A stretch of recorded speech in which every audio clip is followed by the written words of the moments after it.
Hey guys, today's video we got a mail call here. So this is a original Mega G. So not the first generation, because the first generation, let me grab a little pointer for you guys. First generation had cutouts back where the traction mags go, but this is what I would say is the second iteration. But it is different than the Mega G Plus, which a lot of you are familiar with, which does have the CAN motor.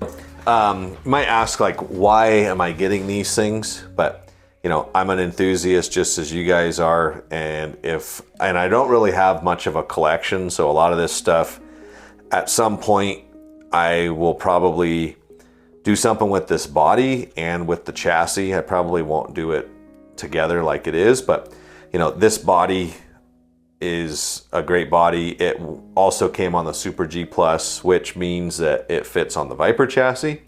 So it is a short wheelbase body, and they look really, really cool on the Viper chassis with the low clip. So right here we have the original Mega G car, which this car, I think it was probably only, it was a pretty short run. I would say maybe 4 years at the most that this car was made until they went to the CAN motor. I may be wrong on that. It may be a little bit longer, but there was a couple of things that we can talk about that I would do to these cars. So there is a couple of things they're notorious for too. So the motors are just held in place by the bushings, and the chassis has like basically little tabs that when the bushing pops in, it's held by these little tabs, front and back.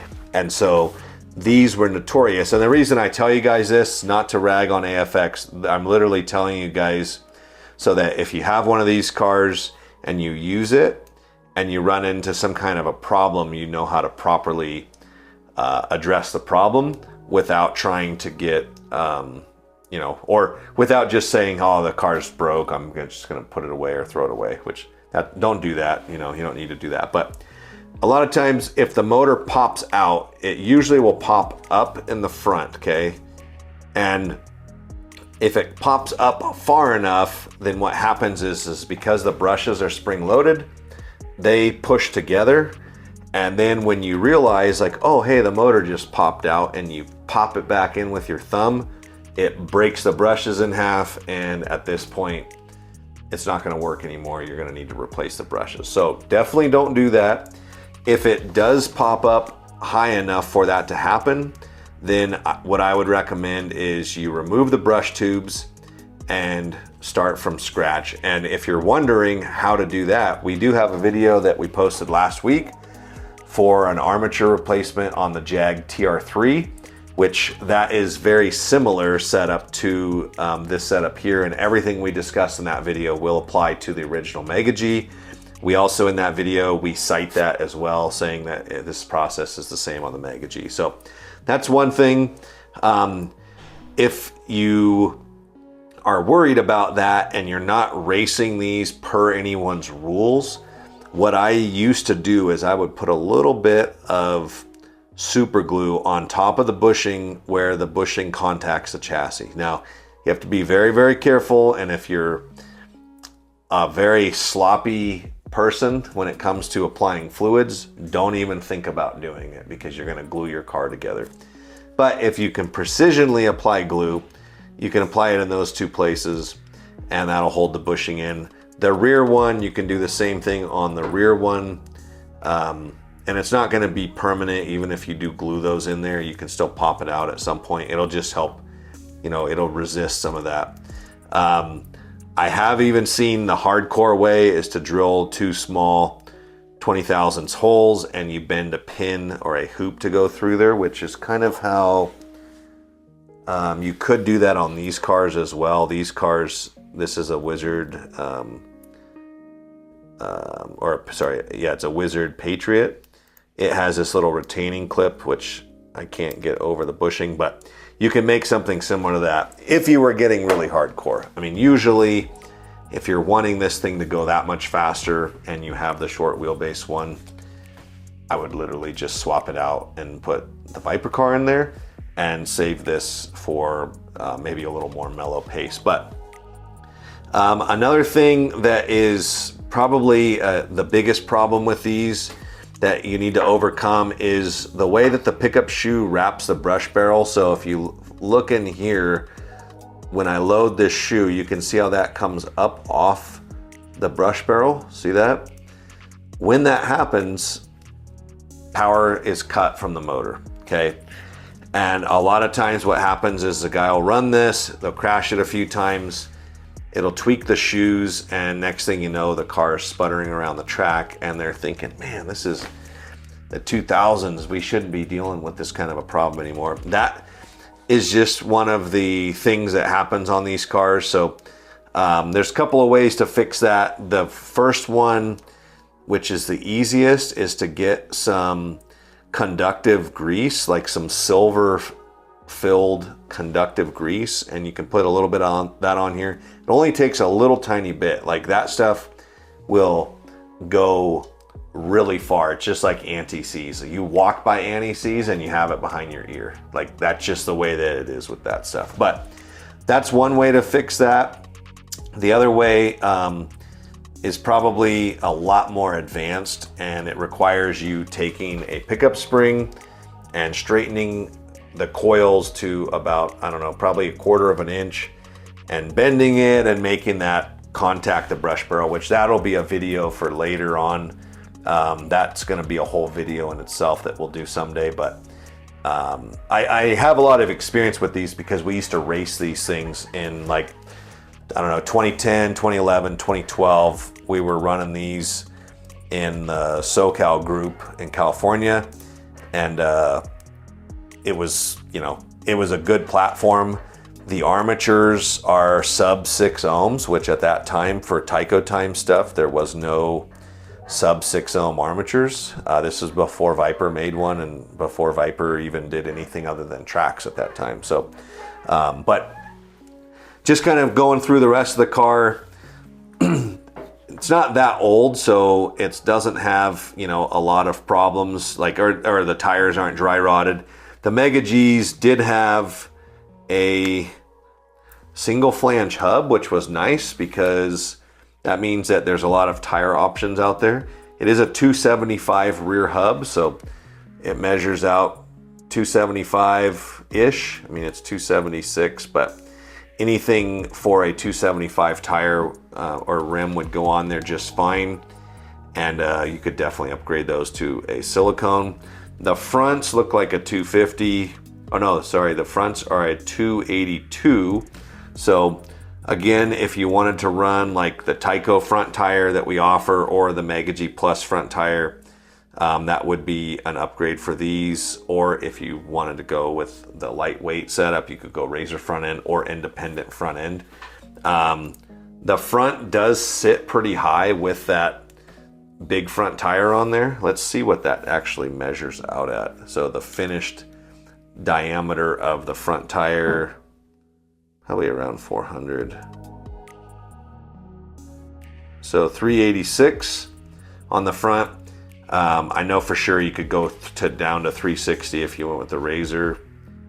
And then the rears are right at 460. And these are pretty hard, so you could definitely go quite a bit lower on the rears of these things. That thing, I don't know if you can see it, but it has quite a bit of daylight under it.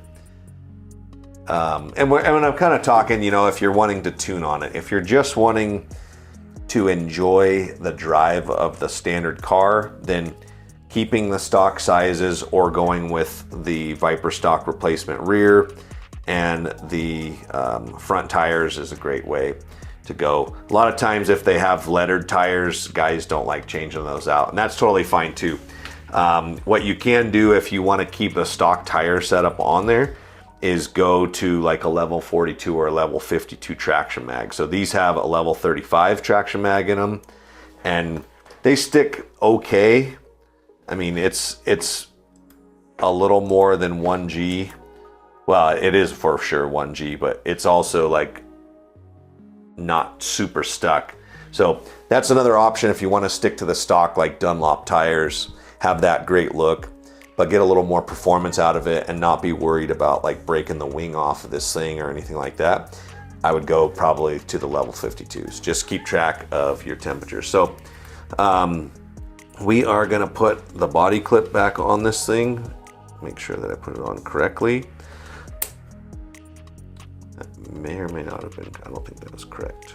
So it's a little bit different than the Super G Plus clip because the, we call it the goalpost part, is going forward on this. On the Super G Plus style, it's in the back. But we're gonna go out to the track and we will run this thing and see how it runs on the track. I'll polish the shoes real quick. Actually, I'm gonna just do my basics to it real fast. We are going to oil all contact points, so rear axle, the gear. The rear bushing is very, very tricky to get to on this one, and you almost have to run a very thin oil to make sure that it gets in there. And then the front one, obviously it's super exposed, and the front axle. So this thing's got a lot of gunk on the comm. Probably grease. I think on these ones, if I remember right, they were pretty grease heavy. But I'm gonna just take a paper towel, put it on there, spin it a few times. You can see kind of some nasty came off. Put some voodoo on it, which will help it also. And we'll see. Okay, it's alive. Clean the pickup shoes really quick. I really like this brush style. We've gone away from the flapper style, which is this style. So we don't really use this much anymore, and that's just because you usually are making a bunch of lines, and after looking at it up close, it's not nearly as good of a finish for the pickup shoes as the I don't even know what you'd call this thing, the fiber brush thingy-majigger doohickey. So let's go run this guy out on the track. Hopefully we don't have any pickup shoe problems, but car looks good. Look a lot better lowered on a V1 chassis or even the V3 chassis. But hey, I'm pretty happy with the buy. Let's head out and see how it does. All right guys, we got a Mega G Plus AFX car here. We're gonna do a quick gravity test. It passes no problem. I mean, it can take quite a bit of pressure, so that thing could definitely drive on there sideways if you wanted to, but that's not what we're here to do. We're gonna head out to the big track. All right guys, we're gonna track test the AFX Mega G. So this is the original Mega G, not the current Mega G Plus. Car I picked up off of eBay. We're on 18 volts. We got it oiled up, and we're gonna run it and see how it does.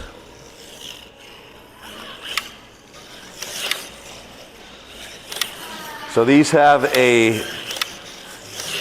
5.8 ohm Tomy arm or AFX arm in them with level 35 traction mags and a hard 460 tire. So they are kind of tricky to drive. I have my sensitivity turned really low, and it does have a ton of power.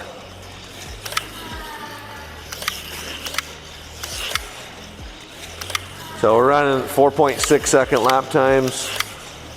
You could see it fishtail. I don't know if you caught it out of that corner, but it's running pretty good. I mean, it is very darty. If I try to hold a constant throttle like this, it might be too much for it, and you can see it just kind of rolls off in the crash. It doesn't like fling off, which means that it's pretty high CG. Uh-oh. We'll try to put in some burners. Man, it's just really, really tricky. Not a lot of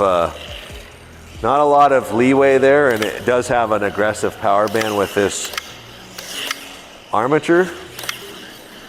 But like I said earlier, this exact combo would be a lot easier to drive And you know, and I get it, guys. Like it is, you do want to have a challenge. I mean, I know there's a lot of the haters out there that are like, "Oh, put magnets in everything, and then you're not driving it." Well, when you buy something that maybe it's a collector car. I mean, some of these cars are $175 to a collector, and if they're afraid to drive it because they don't want to crash and break the wing off of it, that kind of sucks. You know what I mean?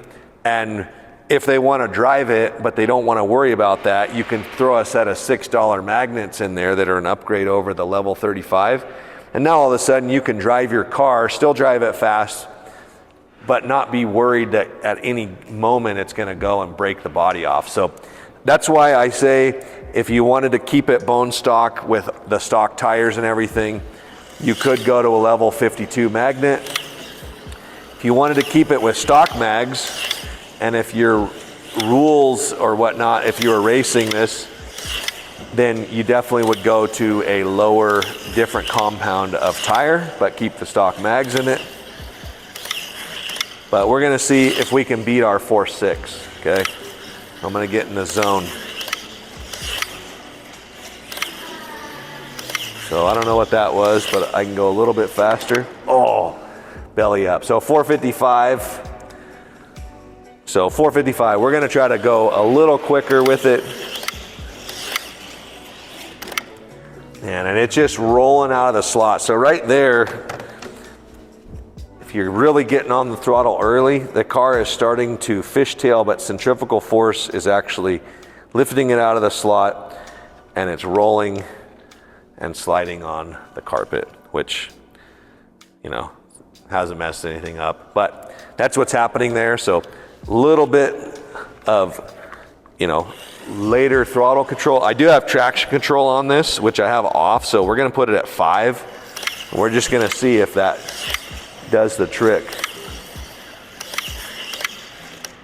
Ooh, nope, 180 right there. That might have been a better lap, but we'll keep trying. So that's with traction control on.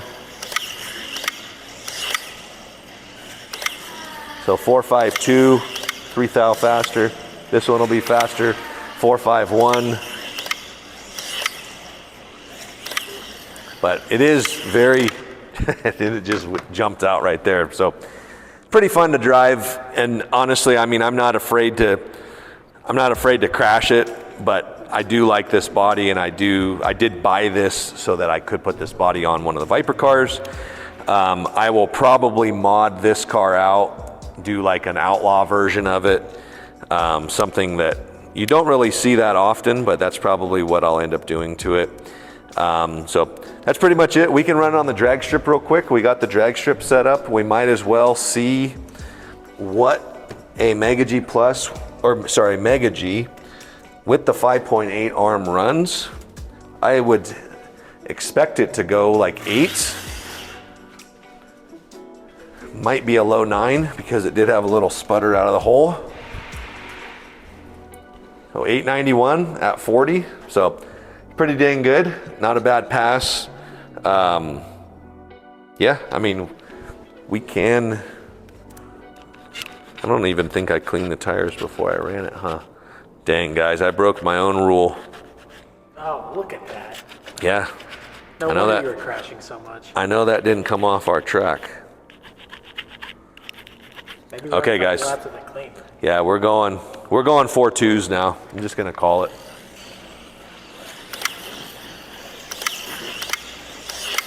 Or faster. 434 with clean tires. So right off the get-go, I'm turning the traction control off because I don't like how it feels.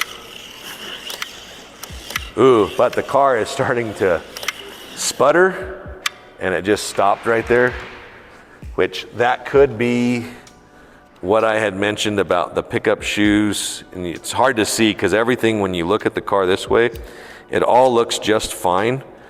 But the pickup shoe design on these, it's a really tricky design. And as you crash, you start ending up with little sputtering like that. So, and then it doesn't want to go. And that'll just continue to get worse and worse and worse. So we'll do a video on how to fix that. We could right now if you want. I do have some of the silver conductive grease. We can go put some of that on and bring it back out here and just see how that works.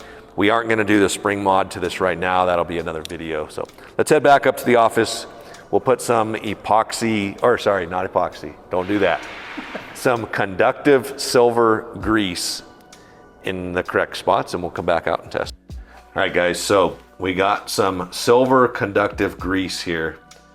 No idea where I got this from. Been using it, well, I haven't used it in forever because I don't run these cars anymore, but used to use it all the time. What you want to do is take a little needle point, and I'm going to lift the pickup shoe up. See how I lifted that up? And I'm going to just stick the grease under here, and we're going to see what happens out on the track. So let me push some of this skunk out.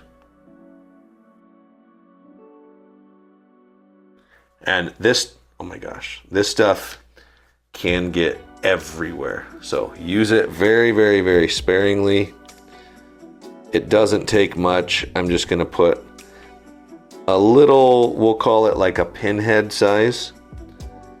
I'm gonna put it underneath the shoe, and we're just gonna rub it around underneath there.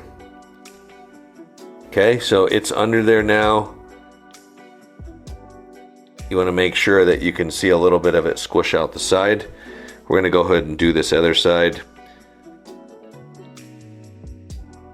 Honestly, this is the only platform that I've ever had to do this on. The Tyco design is different, so you don't have to do that on the Tyco design. And this may work, this conductive stuff, it may work well on a Jag car also, because the Jag does use this design. But anytime there's a spring that is connecting the or touching the brush barrel and the pickup shoe, then like on a Tyco, that is the electrical path, as well as where the pickup shoe wraps the brush barrel. On these particular cars, just that wrap, that's all that it has. So if it lifts up, it's shutting it off. But let's go back out to the track and let's see if our grease still does its magic. Okay guys, we got the silver grease in there. Car purrs like a kitten.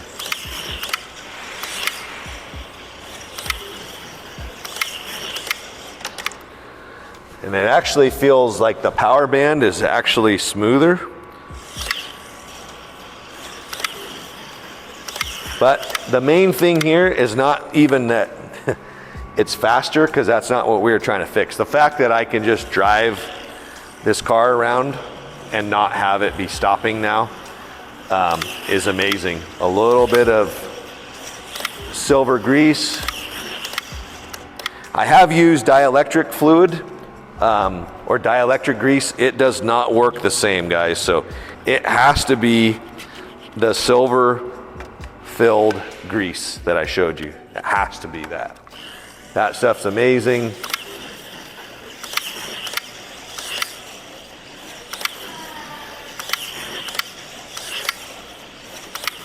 .403, hanging it up. So really happy with that. I do have it on my finger, okay? Frick. And that finger. I told you guys, dude. I freaking told you. It's all over me. All over. That finger too. Holy crap. And that finger. We're ending it. I got to go wash my hands. But happy with that. Happy to share that tech tip with you guys. If you have a tech tip of your own or anything that is better than what we discussed in this video, then go ahead and drop it in the comments. We'll do our best to read it, respond, and hopefully it helps you guys. Hopefully it helps others. That's what we're here for. We'll see you on the next one.